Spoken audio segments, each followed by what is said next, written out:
Hey everybody, welcome to or welcome back to my channel. My name is Chris. Today's video is all about romantic perfumes. Valentine's is about a week away. And I just thought it would be fun to do a video based on fragrances that kind of remind me of Valentine's Day. I'm thinking of flowers, I'm thinking of chocolates, I'm thinking something romantic and flirty and fun. And before I get started, why don't you let us all know down below some of your favorite fragrances for Valentine's Day and the month of February. And with that, I'm gonna get started with a couple perfumes that just, with their names, scream kind of romance and Valentine's. The first one is a fun perfume and it's called Sensual Instinct, and this is by Montal. This is for those of you who already like Baccarat 540 but are looking for an interesting spin on Baccarat. I don't think if you enjoy that note profile, you probably will enjoy this one, but to me, it smells a lot like Baccarat 540 without that spun sugar sweetness, without that cotton candy. It has coffee, it has rose, and the sweetness in here is a praline sweetness, so it's a little bit more condensed. And it just smells like Baccarat 540 without the cotton candy, with some rose, coffee, and some toast. I don't know why I'm getting something a little bit toasted in the background. I think it's because of the woody note, but it's actually quite fun. It's a pretty perfume. Again, it's not like you're wearing Baccarat 540, it's a different take on it. And oh my gosh, every time I wear this, somebody, without fail, asks me what I'm wearing. Another one is a very, very pretty fragrance, and I'm bringing it out because this is one of my, this is Picky Pat's, one of his favorite perfumes on me. And it is Psychedelic Love. It is such a beautiful floral fragrance. It is a gorgeous fragrance. I would say it's a good year-round perfume, but it really shines in the transitional months and in the month of February. I think it's beautiful. It is it's a warm floral. It's got these yellow flowers. It's got a bunch of flowers. I know ylang-ylang is in here. It has a little bit of incense, a little bit of myrrh. Oh, it's so warm and cozy. It has a little bit of a powdery almond vibe, and I don't think that almond's in here, but I do think heliotrope is in here maybe, but I do get a really lovely, like a vanillic, powdery, almondy dry down. Creamy sandalwood, absolutely beautiful. It wears lightly, but people will smell you when they get into your little scent bubble. It is such a beautiful fragrance from Inicia. I would say a couple of very sexy, kind of maybe femme fatale fragrances are two that I have in front of me. One of them is Zenobia by Tomovici. It took me, I don't know what took me so long to get this perfume, but it is a gorgeous perfume. It smells so good. It is a woody, ambery, fruity perfume, and the fruits in here, I know at least black currant is in here. Oh my gosh. I could smell this all day. It has oud, but I really don't get kind of like a skanky or a stinky oud. I just get a warm, a warm wood in the dry down and a very sexy femme fatale amber. This is gorgeous. I think it could be a unisex fragrance, but I really think this would shine when you want to turn heads, when you want to be that femme fatale, when you want to get noticed because you smell so good. I know there's some sort of flower in here. To be honest, I don't know the flower per se. I would guess maybe jasmine, maybe a little bit of orange blossom, a teensy hit of like a sweet leather, just very, very subtle in the background. But oh my gosh, absolutely love it. The next one is a new pickup for me. I did the Victoria Beckham Discovery set. I took it to work and we all had a great time. Everybody was spraying, everybody was wearing something different, and far and away, everybody's favorite was her new vanilla perfume, and I'm blanking on the name. I'll put it up on the screen. But I fell in love with this beauty right here, San Ysidro Drive, which is a rose oud perfume, and frankly, I thought I was finished completely with rose oud, and this one stole my heart. It is sexy and gorgeous and just yummy, and I wore it 2 days in a row, and I had so many people who walked by my office and said, oh my gosh, who smells so good? It smells so good. They could smell me in the hallway. I got so many compliments. It's such a beautiful perfume. It does remind me a lot of Scherzo, That one also I think is a rose oud, and they're very, very similar. So if you have that, you really don't need to get your nose on this. I like this one a little bit better. The oud in Scherzo was a little bit scratchy and just wore that way on me. They both have a little bit of sweetness. I'm not sure what sweetens up Scherzo. Maybe it's praline. This one has a fruity sweetness. So this has like a tart, fruity sweetness from passion fruit. I do believe it has some saffron. This is so sexy, and it does have that oud thing, particularly in the beginning. I can detect that oud, whereas it's getting into that animalic zone, but it doesn't quite get there. It doesn't quite become animalic or skanky. It just becomes kind of warm, and I'm gonna say almost animalic, but it's probably that saffron that I'm smelling as well. It has this sweet, mildly sweet, spicy, leathery thing going on. And I do love that they offer the Discovery set. I liked 3 out of the 4 in there. 3 out of the 4 are full bottle worthies. There was only one I didn't like. And man, this one is in the running for Valentine's Day. I think this is really sexy. It's a head turner. It is beautiful. And right now, one of my favorite rose oud perfumes. Okay, I'm gonna go with a new perfume and one that I haven't talked about in forever. A beautiful kind of a patchouli, ambergris, musky perfume that is absolutely stunning is Musc de Sable. And I did the Discovery set for this line, and I smelled this and I was like, boom. I bought it that day. It is so gorgeous. This has one of the prettiest ambergris that I have smelled. In my opinion, it should have been named Amber de Sable because it smells more ambery to me. It's ambery, it's powdery, it's sweet. It has like an iris or orris in here, very, very smooth. It does get powdery in the dry down. It has a smooth as silk patchouli. It's very warm. I would call it green and vanillic, not an earthy patchouli at all. Very, very luxurious smelling. This is one that I know that Pat would love. I've gotten tons of compliments. Every time I wear this, another one. I've worn this to work, I think, twice, and at least one of the times, one of my coworkers who's rather picky, doesn't give me a lot of compliments, said I smelled really, really good. It is beautiful, and just, I feel very elevated and elegant, and it does kind of have a teensy bit of a vintagey flair, so I don't think this is one that my daughter would want to pull for. I think somebody her age would go with something that was maybe a little bit more gourmand or a little bit fruity, a little bit floral. This is really kind of more for when you're dressed up and you want to channel that inner strong woman of yours, or man, if you want to. The newest pickup of mine, this was on my wish list forever. This was on my, my December wish list. I was going to get this for my Black Friday treat to myself, and there were so many of my friends and family that wanted vanilla eclat, so I ended up buying like 4 or 5 bottles for friends and family, and I didn't buy anything for myself for December, and I put this off. This is Oud Nude by Gourmand. Let me tell you, it was completely worth the wait. Of course, another stunning Gourmand perfume. It has vanilla in it, but it's not vanilla heavy. It's not vanilla dominant. I know somebody out there, a couple of you have asked me to do a video, and this was months ago, do a video based on like smelling like an angel or angelic scents. If there could be an oud perfume that smelled angelic, this would be it. This would be the only one.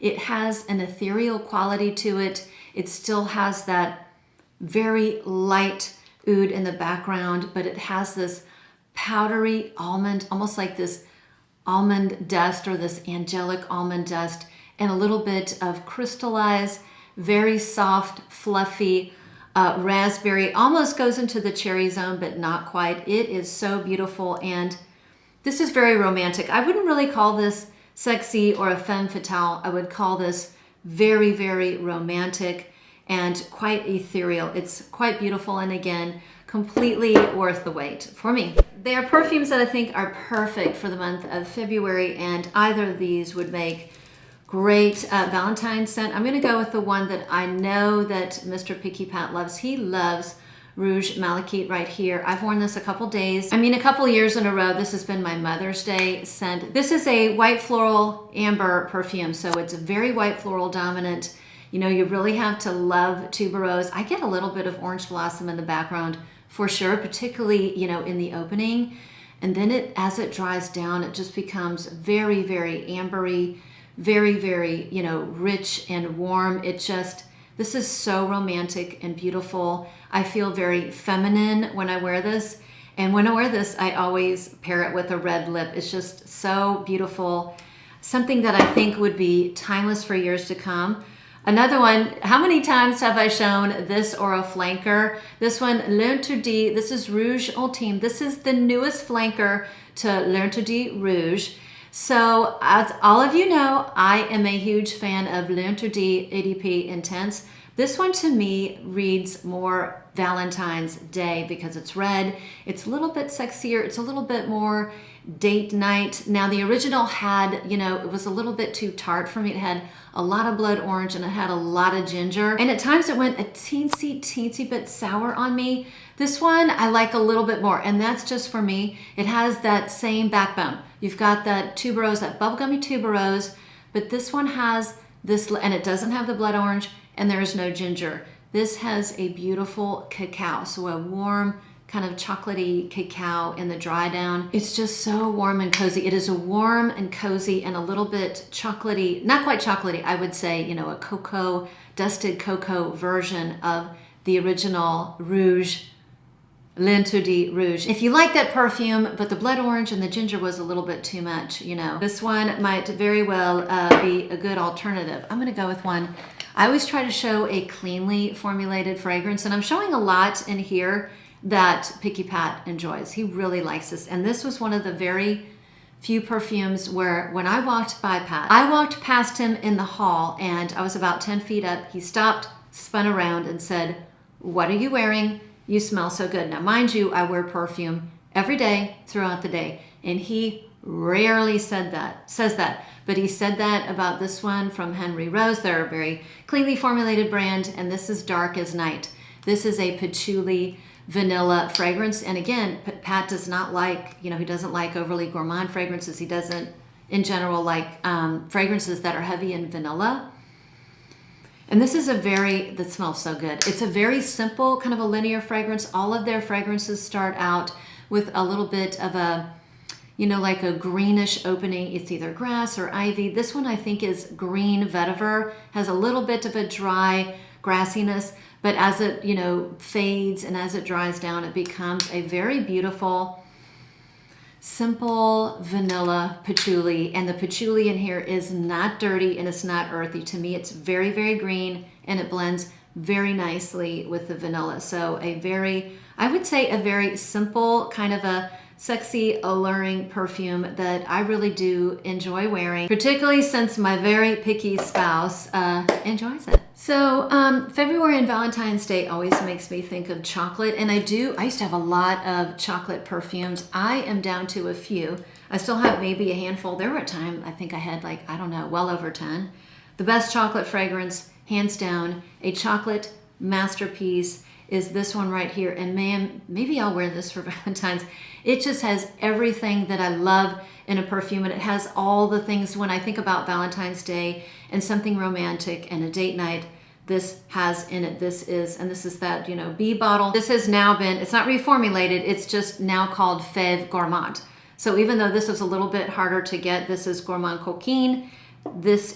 You can get it in, I just had to smell it. Literally, I think this is one of the best things I've ever smelled in my life. This is the same exact recipe, if you will. It's just been renamed, but this is chocolate, it's rose, it's rum. There's a little bit, I know there's a little bit of vanilla. I mean, it's a Guerlain, so it has to have vanilla, but it is just the most delicious gourmand fragrance without being overly gourmand. To me, it's so smooth. That chocolate is almost like a perfect, like artisanal or a hot chocolate that you would get in a Paris cafe, and they dropped like a beautiful piece of artisanal chocolate in that hot cocoa and it melted, and there's rose petals or there's rose on the table. There's a very subtle hit of rose.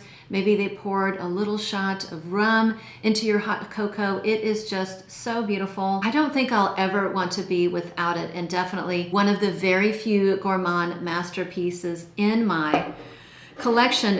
You know, if I were to get dressed up and I were to go somewhere really nice, somewhere calling for a black tie dress code, this is definitely one I'm going to pull for. Black tie. This is one of the most elegant vanillas in my collection. This is a, you know, this is a floral vanilla. I mean, it has iris in it here, iris or orris.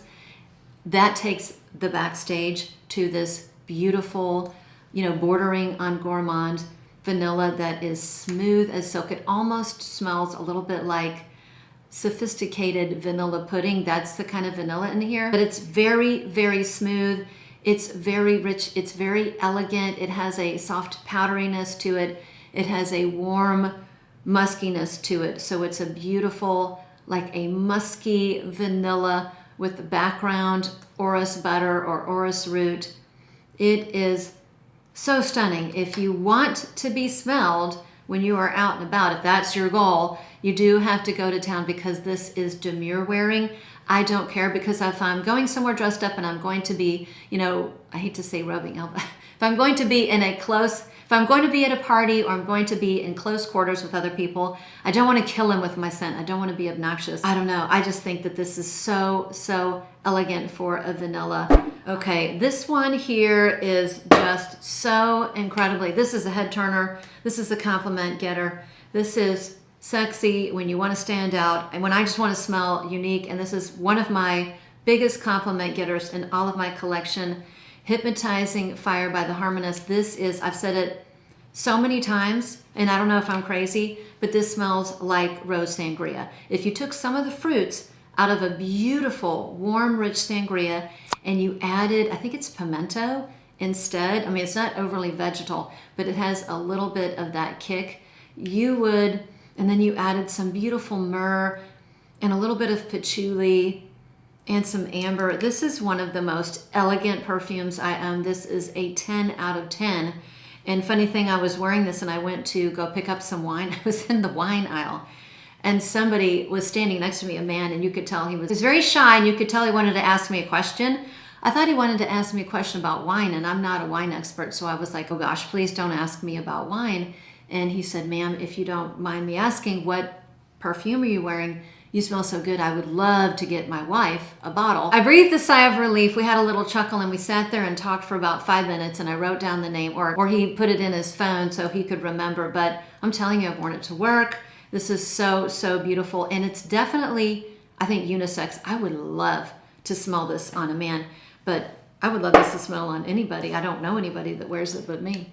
And then the last two, I'm gonna go with some beautiful rose perfumes. Again, February, I'm thinking of roses.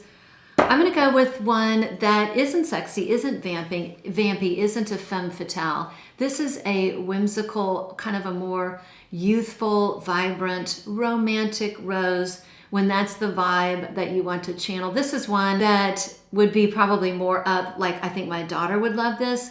This is called Monday Rose. It's a beautiful, it's very heavy on the lychee, and I almost get, and maybe it's my imagination and maybe it's part of the lychee, I almost smell this crisp apple, like a gala apple, a crisp, slightly sweet apple nuance in the background.